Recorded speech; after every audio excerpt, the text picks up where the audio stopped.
In the vast expanse of space, where civilizations have risen and fallen for millennia, there exists a universal truth: the Galactic Council's Grand Armory houses the most terrifying weapons ever conceived. Instruments of war so deadly that even seasoned military commanders whisper their names in hushed tones. Blades forged from stellar cores, energy weapons that can slice through battleship hulls, and exotic matter constructs that defy physics itself. But what if everything you thought you knew about ultimate warfare was wrong? What if the most dangerous species in the galaxy had been hiding in plain sight, using weapons of mass destruction to prepare their meals?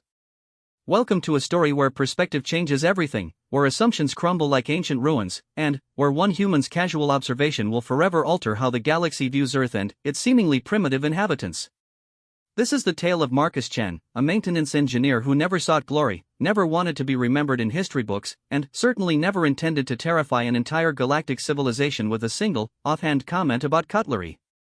Sometimes the most powerful revelations come not from grand speeches or mighty demonstrations, but from the quiet moments when truth slips out unguarded. This is one such moment, when the Armory tour fell silent, and the galaxy learned that humans might not be the harmless newcomers they appeared to be. Marcus Chen wiped the grease from his hands with a worn cloth, watching the last of the atmospheric processors hum back to life. The massive machines that kept station Kepler-7 breathing had been acting up again, and, as the only human maintenance engineer on the station, the job always fell to him. Not that he minded. The work was honest, the pay decent, and, most importantly, it kept him away from the political nonsense that seemed to follow humans wherever they went in the galaxy. 3 months had passed since humanity's first contact with the Galactic Council, and Marcus still found the whole situation surreal.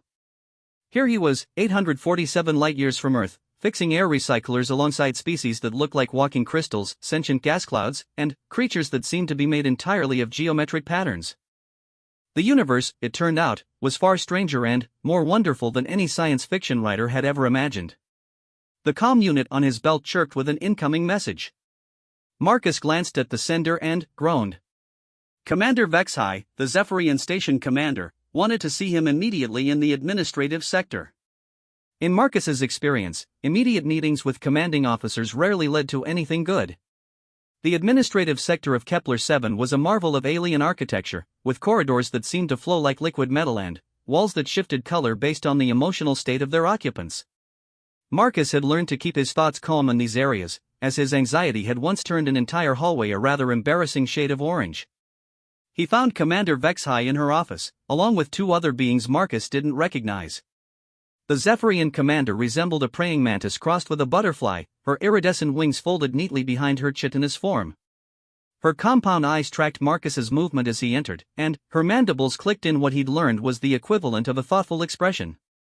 Engineer Chen, Vexhai said, her voice carrying the musical quality common to her species. Thank you for coming so quickly. I have what I believe humans call an opportunity for you. Marcus raised an eyebrow. In his experience, opportunities usually meant more work for the same pay. What kind of opportunity, Commander? One of the other beings in the room stepped forward. This one was tall and elegant, with pale blue skin and features that seemed almost elven. 4 arms extended from its torso, each ending in hands with 6 delicate fingers. When it spoke, its voice carried an odd harmonic resonance that made Marcus think of wind chimes. I am Ambassador THYSS of the Celestial Hegemony, the being said with a formal bow. We are organizing a cultural exchange program between various member species of the Galactic Council. As humanity is our newest member, we believe it would be beneficial to include a human representative in our upcoming tour of the Grand Armory. Marcus blinked. The Grand Armory was legendary, even among humans who'd only learned of its existence a few months ago.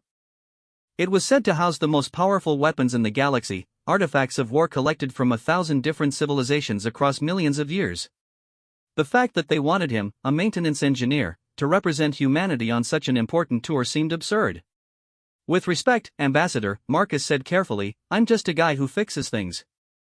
Wouldn't someone from the diplomatic corps be more appropriate? The third being in the room spoke for the first time. This one was shorter and broader than the others, with rocky skin that looked like it had been carved from granite. Its voice rumbled like distant thunder. We have found that those who work with their hands often provide more honest perspectives than those who work with words. I am General Korath of the Titan Union. The tour includes military personnel, diplomats, scholars, and craftspeople from each member species. You would represent the craftspeople of humanity. Marcus looked between the three aliens, trying to figure out what he was missing. Why me specifically? There are plenty of human engineers and mechanics in the galaxy now. Your work record is exemplary, Vexhai explained. You've consistently shown respect for alien technology and customs. More importantly, your psychological profile indicates a calm, analytical nature. The Grand Armory can be overwhelming for some species. Overwhelming how? Ambassador THYSS's four hands gestured gracefully. The weapons housed there represent the pinnacle of destructive capability. Some visitors have been known to experience severe anxiety or aggressive impulses when exposed to such concentrated lethality. Your species' documented emotional stability makes you an ideal candidate. Marcus almost laughed at that. Emotional stability? Had they met any other humans? But, then, again, maybe humanity's reputation for being relatively level-headed was based on the careful selection of who they'd allowed to leave Earth in the first place. When would this tour take place? Tomorrow, General Korath rumbled. The transport leaves at 0800 station time. The tour itself will last approximately 6 standard hours, followed by a cultural exchange dinner. You would be representing not just humanity's craftspeople, but serving as an unofficial cultural ambassador. The weight of that responsibility settled on Marcus's shoulders like a lead blanket. He thought about his quiet life on the station, fixing things and staying out of trouble. This tour would thrust him into the spotlight in a way he'd never wanted or expected. But, then, he thought about Earth, about the billions of people back home who were just now learning they weren't alone in the universe. Maybe it was important for the galaxy to see that humans weren't all ambitious politicians or military officers. Maybe they needed to see that humanity included regular people who simply wanted to do their jobs well and live peaceful lives. All right, Marcus said finally. I'll do it. The next morning came sooner than Marcus would have liked. He stood in the docking bay, wearing his cleanest jumpsuit and trying not to fidget with nervousness. The transport ship was unlike anything he'd ever seen, a flowing work of art that seemed to have been grown rather than built. Organic curves blended seamlessly with crystalline structures that pulsed with their own internal light. The other tour participants were already gathering near the boarding ramp. Marcus could see the diversity of galactic civilization on full display. There was a being made of what looked like living metal, constantly shifting and reforming its features. Another resembled a giant spider wrapped in flowing robes. A third looked like a walking tree, its bark-like skin covered in bioluminescent patterns that pulsed in complex rhythms. As Marcus approached the group, conversations died down and numerous eyes, sensors, and other sensory organs turned toward him. He could feel the weight of their attention, some curious, some skeptical, and some simply trying to figure out what this strange bipedal primate was doing among them. Ambassador THYSS glided over to him, her forearms moving in what Marcus had learned was a welcoming gesture among her people. Engineer Chen, excellent. Please, allow me to introduce you to your fellow delegates. The introductions were a blur of names and titles that Marcus knew he'd never remember. There was Dr. Zelix, a crystalline being who specialized in exotic matter physics. Scholar Viridian, whose species had developed philosophy for over 50,000 years. General Thax, whose people had never known war until they met other species. Each being was accomplished in their own field, respected among their people, and clearly wondering what a human maintenance worker was doing in their company. The transport's captain, a squid-like creature with a dozen tentacles and eyes that seemed to see in multiple dimensions, announced boarding. As they filed onto the ship, Marcus found himself walking beside Scholar Viridian, the tree-like being. I confess curiosity about your species, Engineer Chen, Viridian said, his voice like rustling leaves. Humanity is new to the galactic community, yet you've adapted remarkably quickly to interstellar technology. Most species require several generations to fully integrate with council systems. Marcus shrugged. Humans are pretty adaptable. We've had to be, growing up on a planet that keeps trying to kill us. Several nearby beings turned at that comment. Dr. Zelix's crystalline form rang like a bell, which Marcus had learned indicated surprise or confusion. Your homeworld is hostile, the crystal being asked. Not hostile exactly, Marcus said, trying to think of how to explain it. Earth's just dynamic. Earthquakes, hurricanes, volcanoes, ice ages, asteroid impacts, massive die-offs and evolutionary explosions. Life on Earth has survived 5 major extinction events, and humans have had to deal with predators, diseases, climate changes, and natural disasters throughout our entire evolutionary history. We've learned to be flexible. The beings around him fell silent, and Marcus wondered if he'd said something wrong. In his limited experience with galactic civilization, most species seemed to come from much more stable environments than Earth.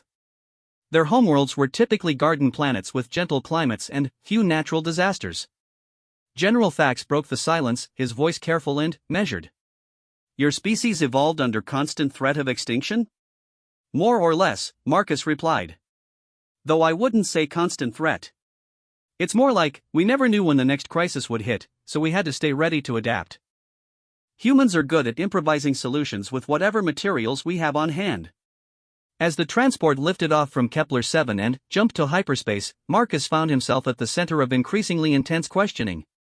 The other delegates seemed fascinated and somewhat disturbed by his casual descriptions of Earth's violent geological history and humanity's constant struggle for survival. He told them about the last ice age, when humans had survived global climate change with nothing but stone tools and fire. He mentioned the Toba supervolcano eruption that had nearly wiped out the human species entirely, reducing the global population to perhaps a few thousand individuals. He explained how humans had spread across every continent, adapting to environments from Arctic tundra to tropical rainforests to harsh deserts. With each story, the other delegates grew more quiet and thoughtful. Marcus began to worry that he was painting humanity as some sort of violent, militaristic species. That hadn't been his intention at all. He was just trying to explain why humans seemed to pick up new technologies and adapt to alien environments so quickly. The transport shuddered slightly as it dropped out of hyperspace, and, through the viewports, Marcus could see their destination. The Grand Armory was built into a massive asteroid, its surface covered in gleaming structures that seemed to grow directly from the rock. Energy shields shimmered around the installation, and Marcus could see patrol ships moving in complex patterns around the perimeter.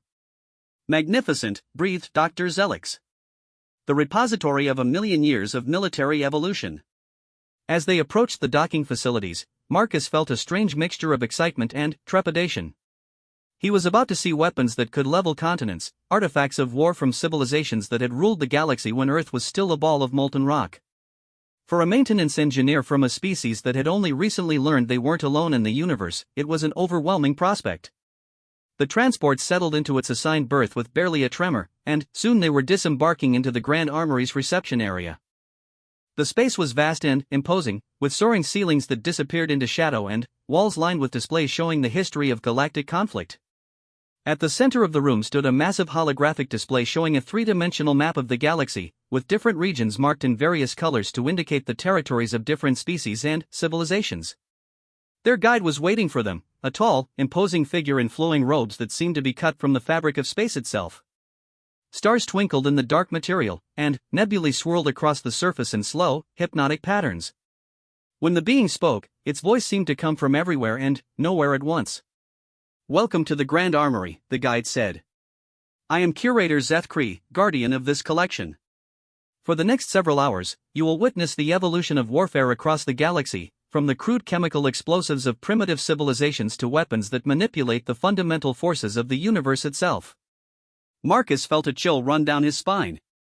This was really happening. He was about to tour the most dangerous place in the known galaxy, and, somehow, he was supposed to represent humanity's perspective on what they would see. As they began to move deeper into the facility, Marcus couldn't shake the feeling that this day was going to change everything. He just had no idea how right he was. The first section of the Grand Armory was devoted to what Curator Zeth Kree called primitive weapons, a classification that made Marcus slightly uncomfortable given that humanity would probably fall squarely into that category. The display cases here held artifacts from civilizations that had achieved spaceflight but not yet mastered energy-based weaponry. Marcus found himself staring at a massive sword that seemed to be forged from some kind of crystalline material. The blade was easily 6 feet long and appeared to weigh hundreds of pounds, yet it was displayed as if it were light as a feather. According to the information plaque, it had belonged to a warrior king from the Andorian Empire, a civilization that had ruled much of the inner galaxy 12,000 years ago. The Andorians were known for their physical prowess, Curator Zeth Kree explained as the group gathered around the display. This blade, known as the Heart Render, was capable of cutting through solid titanium as if it were paper. The molecular structure of the crystal maintains its edge at the atomic level, making it one of the sharpest cutting implements ever created. The other delegates murmured their appreciation, with several taking detailed scans of the weapon for later study.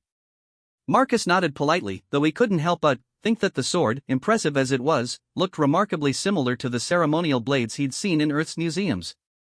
Bigger and fancier, certainly, but still recognizably a sword. They moved through displays of energy weapons from civilizations that had learned to harness plasma and particle beams. Marcus watched demonstrations of rifles that could punch holes through starship hulls and sidearms that could disintegrate targets at the molecular level. The technology was incredible, but, again, the basic concepts weren't entirely foreign to him. Humans had been working on similar weapons since the mid-20th century, though admittedly with much less success. It was in the third section, devoted to advanced melee weapons, that things began to get interesting. Here, the displays held blades and striking weapons that defied conventional physics. There was a dagger that existed in multiple dimensions simultaneously, allowing it to cut targets that were technically in different planes of reality. Another display held a warhammer that could manipulate gravitational fields, making it effectively impossible to block or parry. These weapons, Curator Zethkri intoned, represent the pinnacle of close combat engineering. Each one is a masterwork of exotic physics, capable of defeating virtually any defense system. The group had stopped in front of a display case containing what appeared to be a simple kitchen knife. It was about 8 inches long, with a slightly curved blade and a worn wooden handle. Unlike the other weapons in the section, it looked almost mundane. This, the curator said with obvious reverence, is perhaps the most dangerous blade in our collection. The Void Cutter, forged by the Nexari at the height of their technological prowess.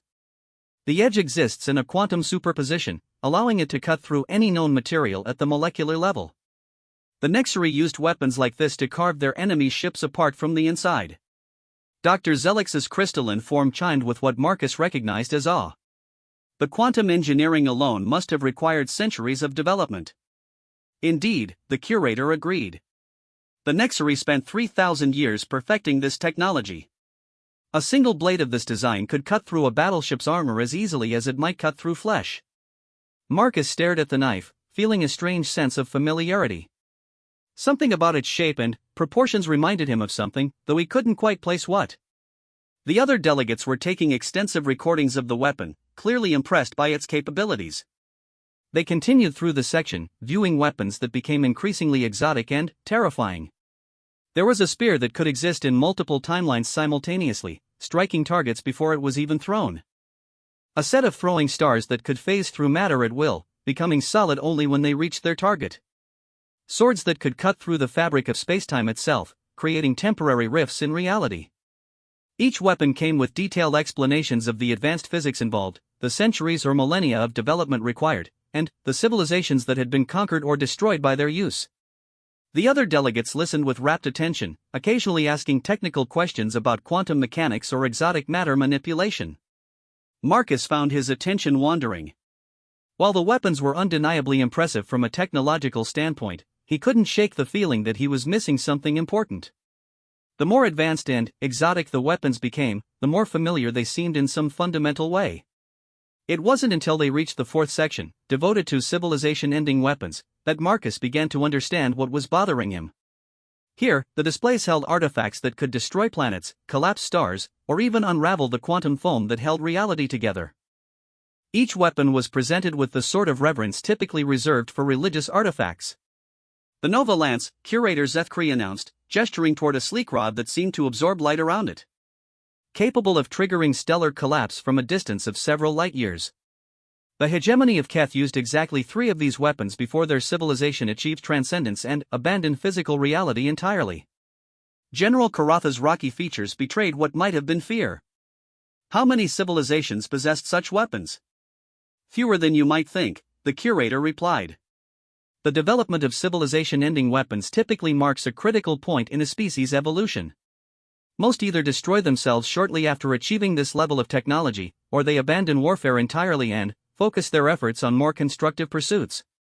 What about species that continue to develop such weapons? Scholar Viridian asked, his bark-like skin shifting to darker patterns. They typically don't remain in this galaxy for long, Zethkri said ominously. either through self-destruction or departure to realms beyond our understanding. As they moved deeper into the section, Marcus noticed that the other delegates were becoming increasingly subdued. The weapons here weren't just impressive, they were genuinely terrifying. Devices that could rewrite the laws of physics in localized areas. Bombs that created permanent tears in spacetime. Weapons that could retroactively erase their targets from history itself. It was in front of the final display that everything changed. The case held what appeared to be a collection of simple metal implements. There were knives of various sizes, what looked like scissors, and several pronged tools that might have been forks. Unlike the other weapons in the armory, these tools appeared to be made of ordinary steel, with no exotic materials or quantum effects visible. These artifacts, Curator Zethkri said, his voice dropping to almost a whisper, were recovered from the ruins of the Xerian civilization. According to our archaeological analysis, they were among the tools used by the Xerians to process food in their domestic facilities. The group leaned closer to examine the mundane-looking implements. "I don't understand," Dr. Zelix chimed. "Why are food preparation tools displayed among weapons of mass destruction?" "Observe," the curator said, activating a holographic display above the case. The projection showed a detailed molecular analysis of one of the knives. The metallurgy involved in creating these implements defies our understanding. The steel has been folded and compressed through processes we cannot duplicate, creating a molecular structure that approaches theoretical perfection. Marcus felt his stomach drop as he listened to the explanation. The edge geometry has been optimized through what appears to be millions of iterations of design refinement. These tools can maintain their sharpness indefinitely and cut through virtually any organic material with minimal force. The precision involved in their manufacture suggests a level of technological sophistication that exceeds even our most advanced fabrication methods. General Fax's voice rumbled with confusion. "But they are merely tools for food preparation?" "That is what makes them so terrifying," Zethkri replied. The Xerians achieved this level of metallurgical perfection not for warfare, but for the mundane task of preparing meals. What level of advancement must a civilization possess to treat such sophisticated engineering as commonplace domestic equipment? Marcus stared at the knives in the display case, his mind racing. They looked exactly like the cutlery in his apartment back on Earth. The same basic design, the same proportions, the same function. The only difference was that these were supposedly the pinnacle of metallurgical achievement by an extinct alien civilization. "The implications are staggering," Dr. Zelix added. "If these represent their domestic tools, what must their actual weapons have been like?" "We have found no evidence of Xerian weapons," the curator admitted. "Their ruins contain only tools like these implements designed for construction, food preparation, and other peaceful purposes. Yet the sophistication involved suggests capabilities that make our most advanced military technology seem primitive by comparison." Ambassador THYSS gestured with all four arms in what Marcus recognized as a sign of deep concern. "What happened to them?" "Unknown. The Xerian civilization vanished approximately 50,000 years ago, leaving only these ruins and these tools. There are no signs of warfare, no evidence of natural disaster, no indication of disease or social collapse. They simply ceased to exist, as if they had collectively decided to abandon the physical universe entirely." Marcus felt the weight of every eye in the group turning toward him as the implications of the discussion began to sink in. The knives in the display case weren't alien artifacts, they were essentially identical to the kitchen knives that billions of humans used every day without thinking twice about it. His mind raced as he tried to process what this meant. Were humans somehow related to this vanished Xerian civilization? Had Earth been visited by the Xerians at some point in the distant past? Or was it possible that humans had independently developed the same level of metallurgical sophistication, not for weapons, but for the simple purpose of preparing food? The tour group had moved on to the next display, but Marcus lingered behind, staring at the knives that looked so achingly familiar. Everything he thought he knew about humanity's place in the galaxy was beginning to shift and crumble around him. As they entered the final section of the armory, devoted to theoretical weapons that existed only in computer simulations and mathematical models, Marcus barely paid attention to the explanations. His thoughts kept returning to those kitchen knives and what they might mean. The theoretical weapons section contained holographic displays of devices that could manipulate time, weapons that could attack targets across multiple parallel universes simultaneously, and bombs that could cause the heat death of entire galactic clusters. Each concept represented thousands of years of theoretical development by the galaxy's most advanced civilizations. But Marcus found himself thinking about his grandmother's kitchen back on Earth, where she had prepared meals with knives that, according to the galaxy's foremost experts on exotic weaponry, represented a level of technological sophistication that exceeded anything achieved by known galactic civilizations. The tour was nearing its end when Curator Zethkri led them back to the entrance chamber for what he called a reflection period, time for the delegates to process what they had seen and discuss their impressions with each other. The other delegates immediately launched into animated discussions about the various weapons they had observed. Dr. Zelix was particularly excited about the quantum mechanics involved in some of the more exotic blades, while General Thax seemed deeply disturbed by the implications of the civilization-ending weapons. Marcus stood slightly apart from the group, still processing the revelation about the Zirian knives. He barely noticed when Scholar Viridian approached him, the tree-like being's bioluminescent patterns pulsing with what Marcus had learned indicated curiosity. "You have been unusually quiet during the tour," Engineer Chen, Viridian observed. "I am curious about your thoughts on what we have witnessed." Marcus looked up at the alien scholar, wondering how to even begin expressing what he was thinking. "It's a lot to take in," he said finally. "All these weapons, all this destruction potential. It makes you wonder about the civilizations that created them." Indeed, Viridian agreed. The capacity for violence appears to be a universal constant among sapient species. Even my own people, who have been peaceful for millennia, possess detailed theoretical knowledge of warfare techniques. But what struck me most, Marcus continued, choosing his words carefully, was that display of Zirian kitchen knives. The idea that a civilization could achieve such advanced metallurgy for domestic tools, it suggests a completely different approach to technology development. A civilization that prioritized creation over destruction, Viridian mused. Most species develop advanced materials science through military applications first, then adapt the technology for peaceful uses. The Zirians appear to have done the opposite. "Maybe," Marcus said slowly, "that's why they vanished. Maybe they transcended the need for physical existence not because they became too powerful, but because they became too peaceful. Maybe they found something better than this galaxy has to offer." As he spoke, Marcus felt the truth of his own words settling into his bones. Humanity might not be the primitive newcomer species that everyone assumed. The evidence was right there in the Armory's most prestigious display case, and none of the galaxy's experts had recognized it for what it truly was. But Marcus recognized those knives. He had used identical tools to prepare breakfast that very morning. The question was, what was he going to do about it? The reflection period stretched on as the various delegates continued their discussions about the weapons they had witnessed. Marcus listened with half his attention while the other half of his mind wrestled with the implications of what he had discovered. The Zirian knives weren't ancient alien artifacts, they were essentially identical to the cutlery that every human used without thinking twice about it. As the conversations around him grew more animated, Marcus found himself studying the other delegates more carefully. These were some of the galaxy's most accomplished individuals, military leaders who commanded fleets of starships, scientists who manipulated matter at the quantum level, scholars who had spent millennia studying the rise and fall of civilizations.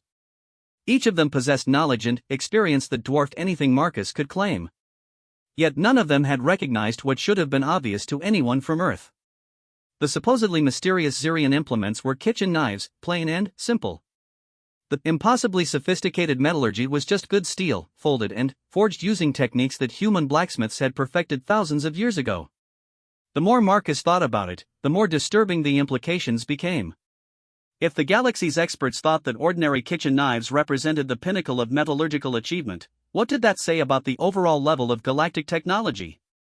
Humanity had always assumed that alien civilizations would be far more advanced, but what if that assumption was wrong? Dr. Zelix approached him, the crystalline being's form chiming softly. "Engineer Chen, I would be very interested in your perspective on the Zirian artifacts. As someone who works with metallurgy and precision engineering, you might have insights that the rest of us lack." Marcus felt a moment of panic. How could he explain that the mysterious Zirian technology was something that literally billions of humans took for granted? "Well," he said carefully, "the knives certainly show excellent craftsmanship. The edge geometry is very practical for food preparation tasks." "Food preparation," Dr. Zelix repeated, the harmonic tones in his voice shifting to indicate deep thought. "Yes, that is what makes them so remarkable. To achieve such precision for such a mundane purpose suggests a civilization with radically different priorities than any we have encountered. General Fax rumbled over to join the conversation, his rocky features arranged in what Marcus had learned to recognize as intense concentration. I have been considering the implications of the Xerian mystery.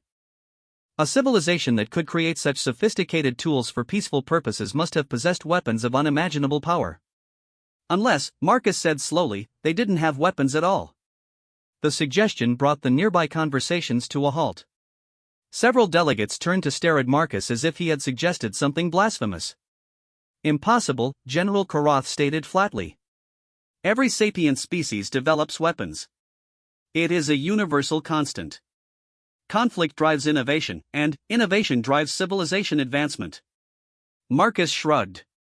Maybe the Xerions were different. Maybe they found other ways to drive innovation. But how would they defend themselves? Ambassador THYSS asked, her forearms gesturing in what Marcus recognized as confusion. Without weapons, they would be helpless against any aggressive species they encountered. Would they? Marcus asked. What if they were so advanced in other ways that weapons became irrelevant? What if they could simply avoid conflict entirely? Scholar Viridian's bioluminescent pattern shifted to deeper hues. An intriguing proposition. But, what could drive technological advancement without the pressure of warfare? Competition for resources is the fundamental motivation for most civilizational development. Marcus thought about humanity's own history, about all the innovations that had come not from military necessity but from simple human curiosity and the desire to make life better. The domestication of animals and plants, the development of medicine, the creation of art and music and literature.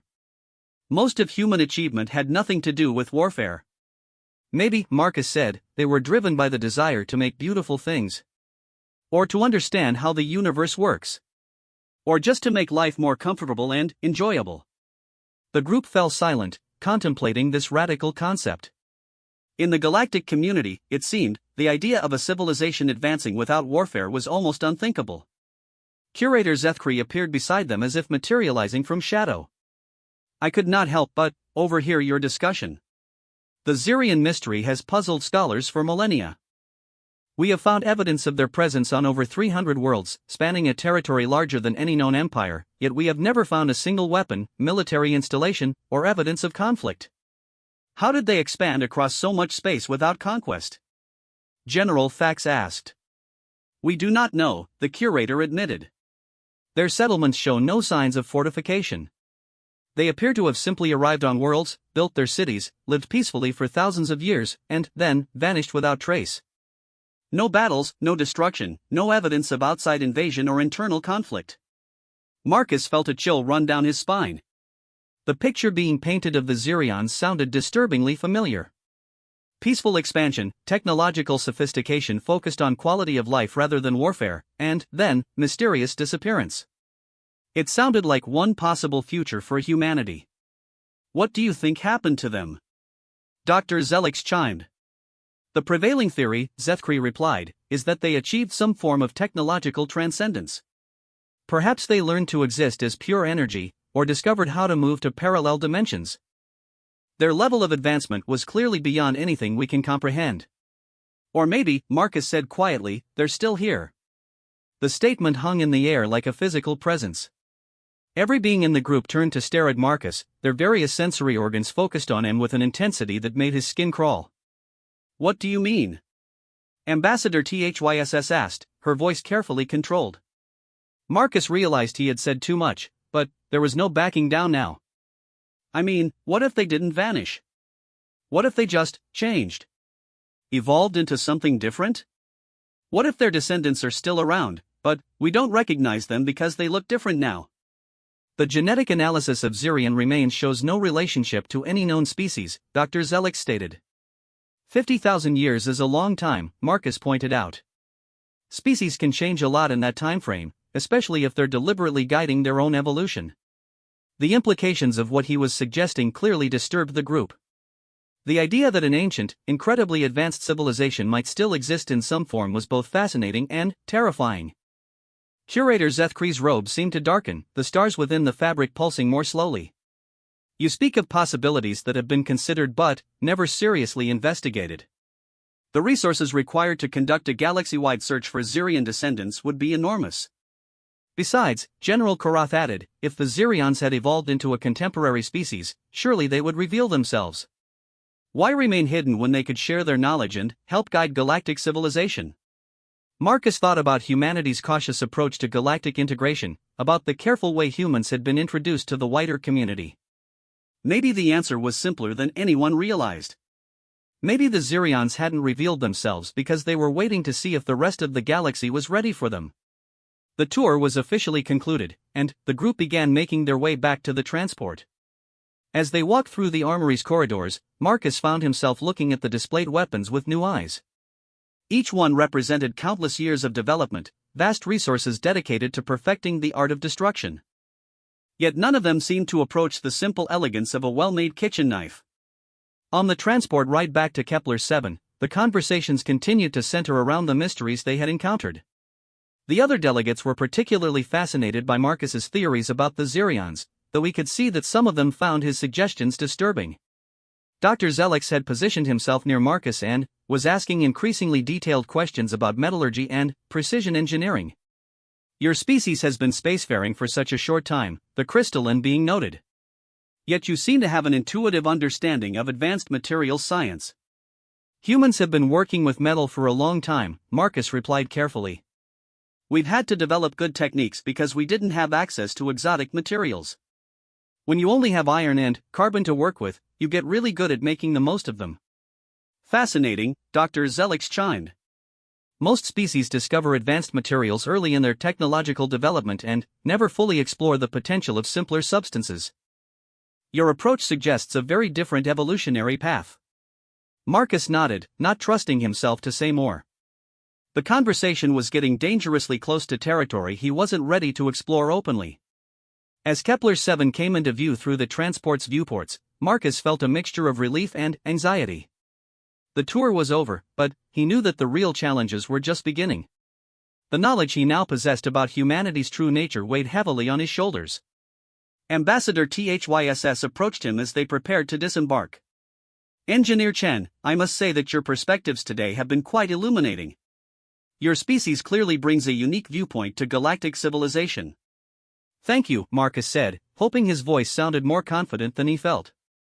I wonder, THYSS continued, would you be interested in participating in additional cultural exchange programs? The Council is very interested in learning more about human approaches to technology and civilization development. Marcus felt trapped. On one hand, more exposure to galactic civilization might help him better understand humanity's place in it. On the other hand, the more time he spent with other species, the greater the risk of accidentally revealing too much. I'd need to think about it, he said finally. As they disembarked and went their separate ways, Marcus found himself walking slowly back to his quarters. The maintenance tunnels that had seemed like a refuge that morning now felt like a hiding place. He was keeping a secret that could fundamentally alter the balance of power in the galaxy, and he had no idea what to do about it. Back in his small apartment, Marcus sat at his kitchen table and stared at the knife set mounted on his wall. They were good knives, well-made and properly maintained, but nothing special by human standards. His grandmother had taught him how to keep them sharp, how to use them safely, how to appreciate the craftsmanship that went into their creation. According to the galaxy's foremost experts, they represented technology that exceeded anything known to galactic civilization.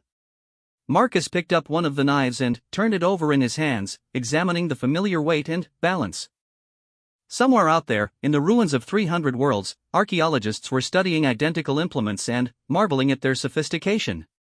The irony would have been funny if the implications weren't so staggering. He thought about the vanished Zirions, about their peaceful civilization that had spanned half the galaxy without leaving a single weapon behind.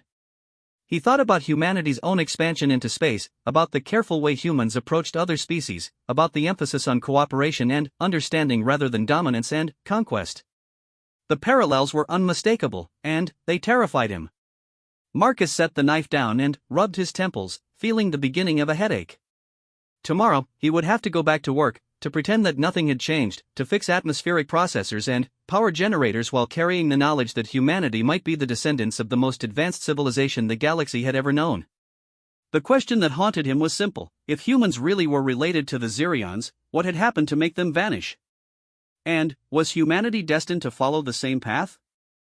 Outside his window, the stars wheeled in their ancient patterns, holding their secrets close. Somewhere among them were the answers Marcus desperately needed, but he was just one maintenance engineer on a small space station. How could he possibly uncover the truth about his species' origins without revealing secrets that could shake the foundations of galactic civilization? As he prepared for bed, Marcus made a decision. He couldn't solve this mystery alone, but he didn't have to remain silent either. There were other humans in the galaxy now, people with the knowledge and authority to investigate these questions properly.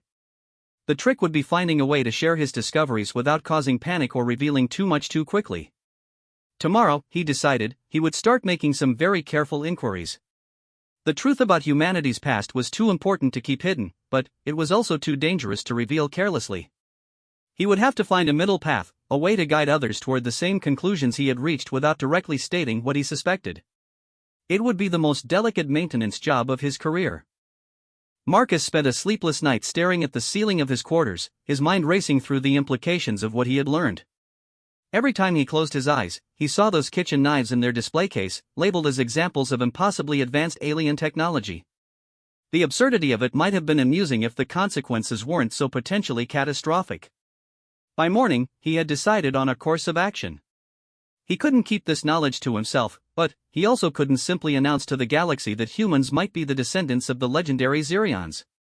That kind of revelation would need careful handling by people with far more political and scientific authority than a maintenance engineer possessed. His first stop was the station's communications center, where he put in a request for a priority message to Earth. The cost would eat up most of his month's personal communication allowance, but this couldn't wait for regular mail packets. The message he composed was carefully worded to avoid triggering any automated monitoring systems while still conveying the urgency of his discovery. He addressed it to Dr. Sarah Chen, his cousin who worked for the Sol System Colonial Authority's Xenoarchaeology Division. If anyone could understand the implications and know how to proceed, it would be Sarah. Sarah need to discuss urgent matter regarding possible connections between human material culture and certain archaeological finds in Galactic Council archives. Request secure conference at earliest opportunity. This concerns potential historical connections that could impact humanity's standing in galactic community. Please treat as highest priority. After sending the message, Marcus returned to his regular duties, but found it nearly impossible to concentrate. Every task felt trivial compared to the weight of what he now knew. As he worked through routine maintenance checks on the station's environmental systems, his mind kept wandering back to the conversation with Dr. Zelix about metallurgy and precision engineering. The crystalline being had been genuinely amazed by Marcus's casual knowledge of steel working techniques. What had seemed like elementary information to Marcus was apparently advanced theory to one of the galaxy's leading materials scientists.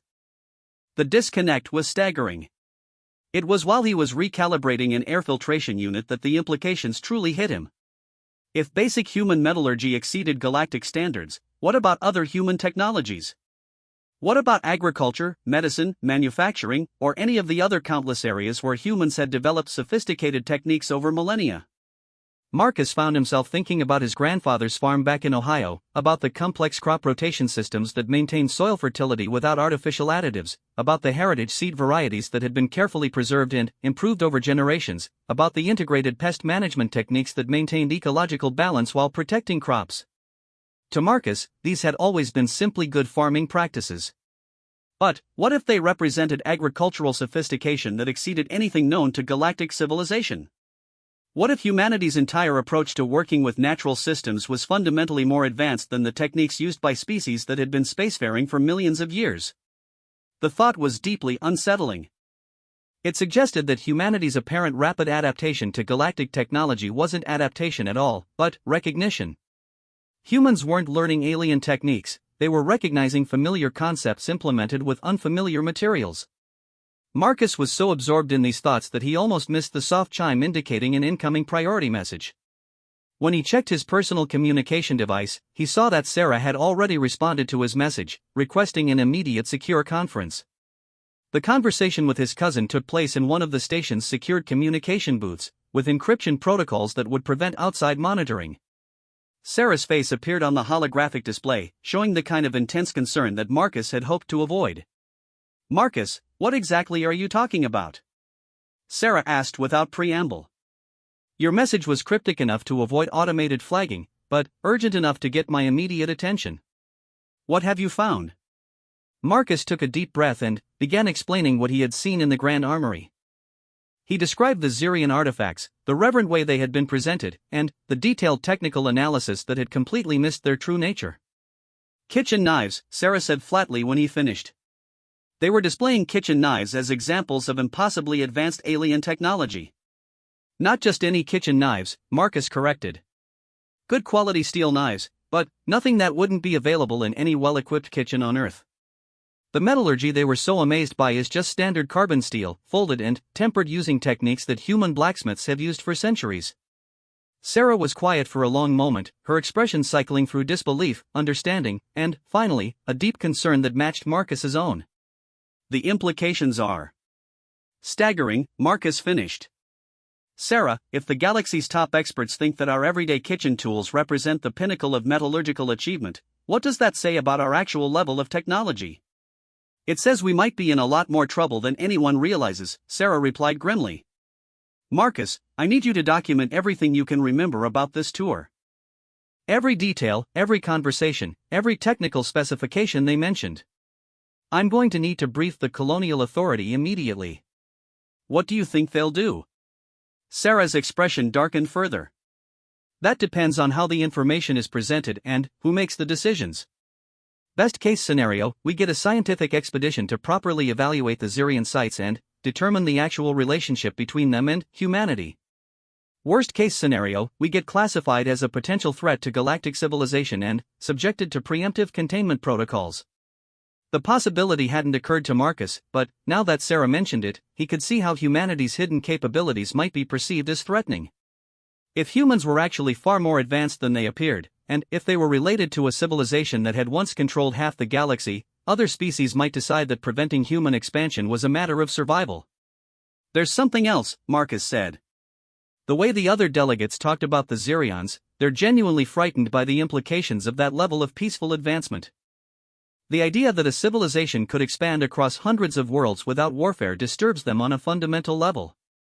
Because it challenges their basic assumptions about how civilizations develop," Sarah nodded. "If the Xerions could achieve galactic expansion through cooperation rather than conquest, it suggests that warfare isn't necessary for advancement. That threatens the power structures of every militaristic species in the Council." Marcus felt the weight of the situation settling on his shoulders like a physical burden. "What have I done, Sarah? Should I have just kept quiet?" "No," Sarah said firmly. "This information is too important to suppress. But we need to handle it very carefully. I'm going to contact my supervisors and request an emergency consultation with the Colonial Authority's Strategic Planning Division. We need to develop a plan for how to reveal this information without triggering a panic." After ending the call, Marcus returned to his quarters and began the detailed documentation that Sarah had requested. As he wrote, he found himself remembering more details from the tour that seemed significant in hindsight. The way curator Zethkri had spoken about civilizations that developed advanced weapons and then either destroyed themselves or transcended physical reality. The assumption that technological advancement was inevitably driven by warfare. The complete inability of the galaxy's experts to recognize simple human tools for what they were. It painted a picture of a galactic civilization that was simultaneously incredibly advanced and fundamentally limited in its thinking. They had mastered exotic physics and energy manipulation, but they seemed to have missed some of the more basic principles of engineering and materials science that humans took for granted. Marcus was interrupted in his writing by a soft knock at his door. When he opened it, he found Commander Vexhai waiting in the corridor, her compound eyes reflecting what might have been concern. "Engineer Chen," she said, "I have received several inquiries from tour participants requesting additional information about human metallurgy and engineering practices. Dr. Zelix in particular seems quite eager to establish formal academic exchanges with human institutions." "That's good, I suppose," Marcus said carefully. "Indeed, though I confess some curiosity about what exactly you discussed during the tour that has generated such interest. The requests suggest that your species possesses technological insights that were previously unknown to the galactic community." Marcus felt a moment of panic. Had he revealed too much during the casual conversations? I just answered some questions about human approaches to material science. Nothing that isn't common knowledge on Earth. Perhaps, Vexai said, her mandibles clicking thoughtfully. However, I would suggest exercising caution in future discussions. The galactic community has very specific protocols for the introduction of new technologies, particularly those that might have military applications. The warning was clear, even if diplomatically phrased.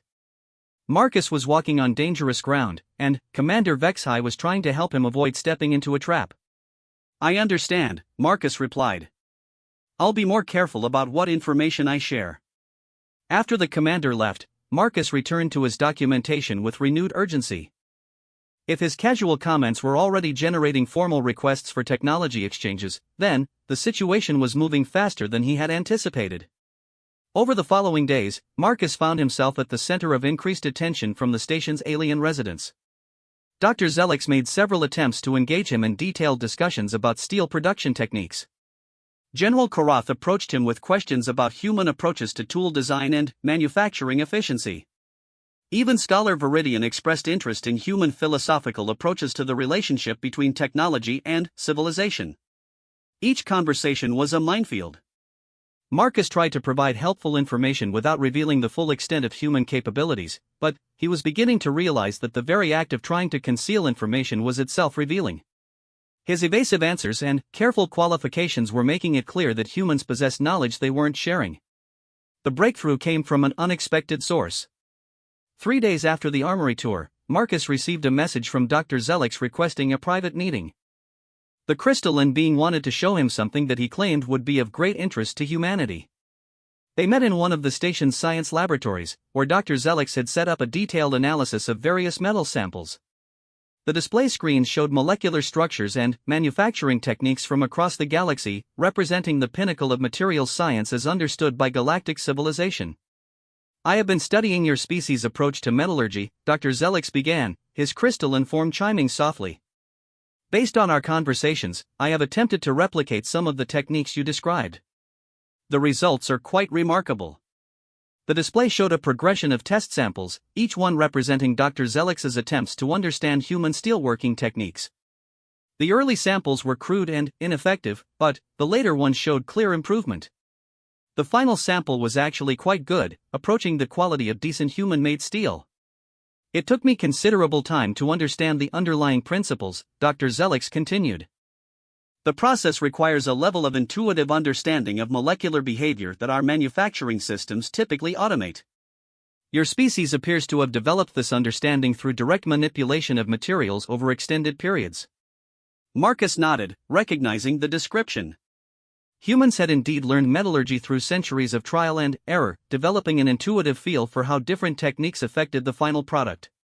What puzzles me, Dr. Zelix said, is how your species achieved this level of sophistication without access to molecular analysis equipment. The precision required should be impossible without detailed understanding of atomic structures. We developed the techniques through observation and experimentation, Marcus explained. Human smiths learned to recognize the visual and auditory cues that indicated proper heating and cooling. They passed that knowledge down through generations, with each generation refining the techniques further. Dr. Zelix's chiming took on a different harmonic quality that Marcus had learned to associate with amazement. You developed advanced metallurgy through empirical observation alone? Without theoretical understanding of the underlying physics? The theoretical understanding came later, Marcus confirmed. We figured out how to make good steel long before we understood why the techniques worked. The implications of this revelation clearly disturbed Dr. Zelix. The idea that a species could develop advanced technology through pure empiricism, without theoretical frameworks, challenged fundamental assumptions about how technological progress occurred. Engineer Chen, Dr. Zelix said finally, I believe there are aspects of human technological development that the galactic community has significantly underestimated. Would you be willing to participate in a more formal evaluation of human capabilities? Marcus felt the trap closing around him. What kind of evaluation? A comprehensive assessment of human approaches to technology, manufacturing, agriculture, and other applied sciences. The goal would be to identify areas where human techniques might complement or enhance galactic standard practices. It sounded reasonable on the surface, but Marcus could see the deeper implications.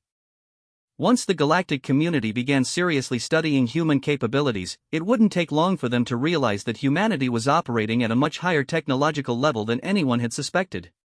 The careful deception that had protected humanity since first contact was beginning to crumble, and Marcus was standing at the center of the collapse.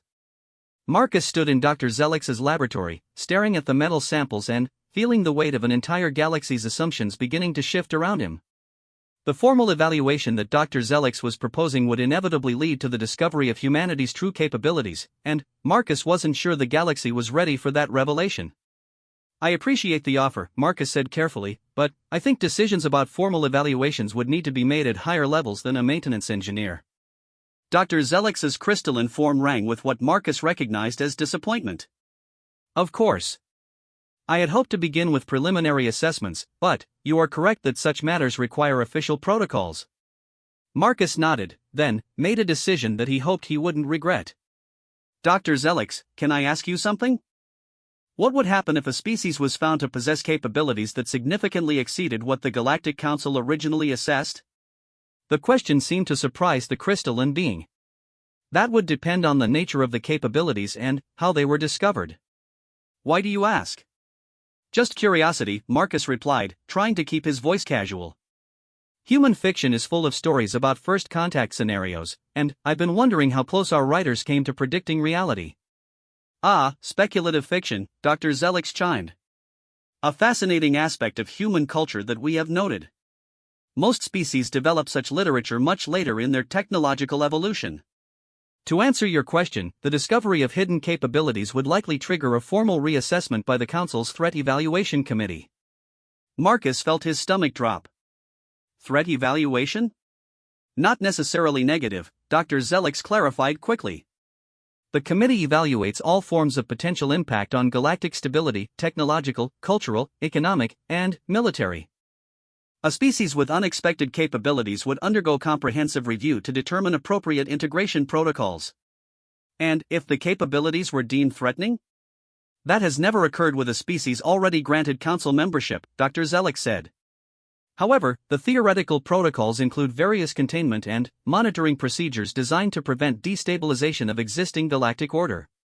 Marcus thanked Dr. Zelix and left the laboratory with his mind racing. The conversation had confirmed his worst fears about how humanity's hidden capabilities might be received. If the truth came out without careful preparation, humans could find themselves classified as a threat to galactic civilization. Over the next few days, Marcus found himself caught between increasing pressure from various aliens wanting to learn more about human technology and his growing awareness of how dangerous such revelations could be. His conversations with Dr. Zelix had apparently been reported to other council members, because he began receiving formal requests for information from multiple species scientific institutions. The situation reached a tipping point when Commander Vexhai summoned him for another private meeting. This time, she wasn't alone. General Karath and Ambassador THYSS were present, along with two other beings Marcus didn't recognize, a flowing, jellyfish-like creature that seemed to exist partially in another dimension, and a geometric entity that appeared to be made of pure mathematics. "Engineer Chen," Commander Vexhai began, "these are representatives Quandala of the Ethereal Collective and Axiom 7 of the Logical Concordance. They have joined us to discuss certain irregularities that have come to our attention." Marcus felt like a defendant facing a tribunal. "What kind of irregularities?" Representative Quandala spoke, its voice like wine through crystalline caves. "Your species has been a council member for 3 standard months. In that time, various observations have accumulated that suggest significant discrepancies between humanity's assessed capabilities and their actual technological sophistication." Axiom 7's communication was more direct, arriving in Marcus's mind as pure mathematical concepts that his brain somehow translated into language. Analysis of human behavioral patterns, technological adaptations, and casual statements by various human individuals indicates probability of 94.7% that humanity possesses advanced capabilities that were not disclosed during the initial contact assessment. Marcus tried to keep his expression neutral, but he could feel sweat beading on his forehead. "I'm not sure I understand what you're suggesting." General Karath leaned forward, his rocky features grave. "Engineer Chen, we are not accusing you or your species of deliberate deception. It is possible that the assessment protocols used during first contact were inadequate for properly evaluating human civilization. However, we need to address these discrepancies before they create larger problems. What kind of problems? Marcus asked, though he suspected he already knew. Ambassador THYSS gestured with all four arms, and what Marcus had learned indicated serious concern. Other council members have begun to notice the inconsistencies. There are some who believe that humanity may have deliberately concealed their true capabilities in order to gain council membership under false pretenses. The accusation hit Marcus like a physical blow, even though it wasn't entirely inaccurate. Humanity had indeed been careful about how much of their technological sophistication they revealed during first contact. I can only speak for myself, Marcus said carefully, but I've never deliberately concealed anything. If I've said things that seem inconsistent with humanity's assessed capabilities, it might be because the assessment was incomplete. Representative Quandala's form shimmered with what might have been approval. That is what we hope to determine. We are proposing a comprehensive re-evaluation of human technological and cultural development, conducted by a joint committee representing all major council factions. This would be voluntary, of course, Commander Vexhai added. However, refusing such an evaluation would likely lead to unfortunate assumptions about humanity's motives for maintaining secrecy. Marcus could see the trap clearly now. Humanity was faced with a choice between voluntary disclosure and involuntary investigation, with the latter option carrying significant risks for how the results would be interpreted. I would need to consult with my government before agreeing to anything like that, Marcus said. Naturally, Axiom 7 agreed. However, we would prefer to resolve this matter quickly, before rumors and speculation create unnecessary complications. After the meeting, Marcus immediately contacted Sarah with an emergency priority message. The response came within hours, and this time Sarah wasn't alone on the transmission. She was accompanied by Director Harrison of the Colonial Authority and Dr. Elizabeth Okafor, humanity's senior xenoanthropologist.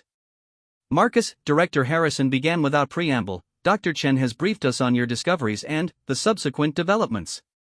We need you to understand that this situation has implications far beyond what you might realize. Dr. Okafor leaned forward, her expression intense. Marcus, based on your observations and the subsequent reactions from council members, we believe that humanity may indeed be significantly more advanced than any of us realized.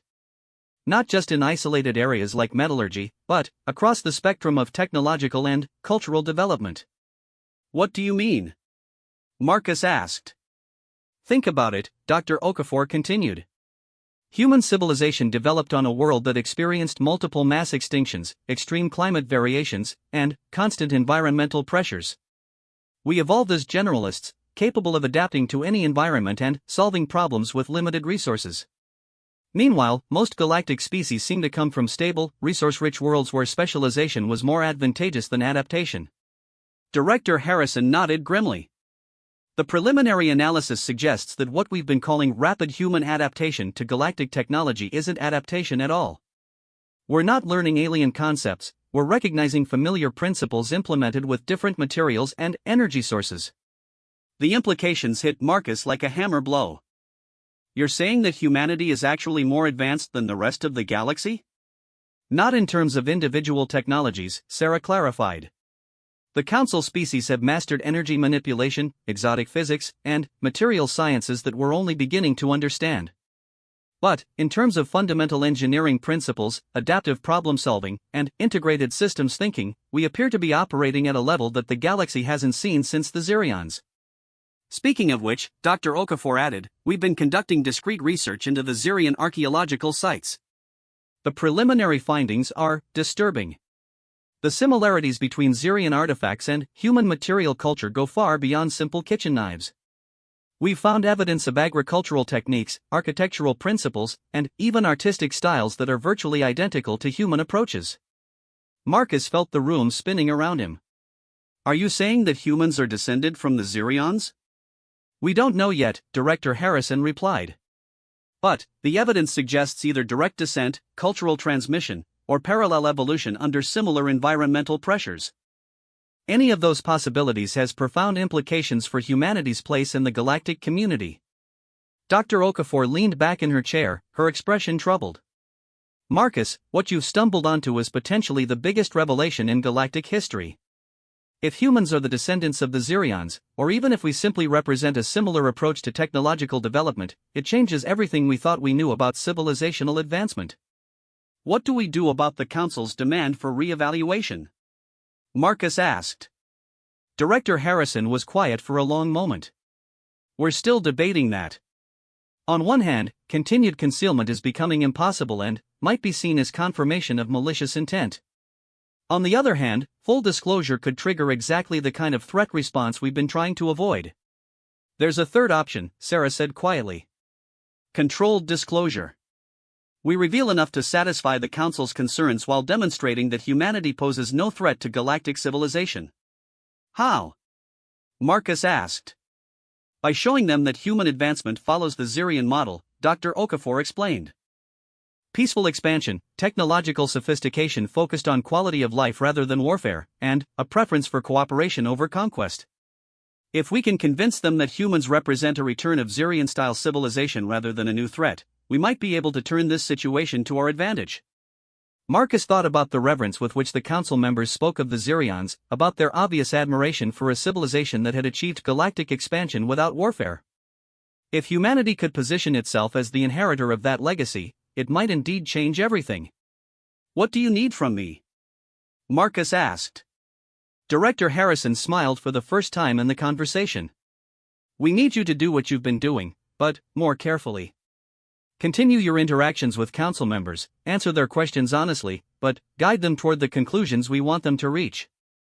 Make them understand that human capabilities aren't threatening, they're inspiring. As the transmission ended, Marcus sat back in his chair and stared out at the stars visible through his quarters viewport. Somewhere out there were the ruins of 300 worlds where the Zirions had once lived in peace. And, somewhere else, hopefully, was a future where humanity could follow in their footsteps without repeating their mysterious disappearance. The Armory tour had ended with a whispered comment about kitchen knives, but it had begun something much larger. Marcus was no longer just a maintenance engineer trying to do his job. He had become an unwitting ambassador for a species that might be the galaxy's long-lost hope for a better way of living among the stars. The thought was terrifying and exhilarating in equal measure.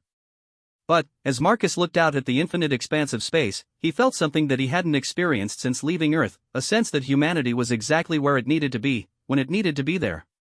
The galaxy was about to learn that the meek really could inherit the universe. They just needed to be patient and wise enough to claim that inheritance without destroying it in the process.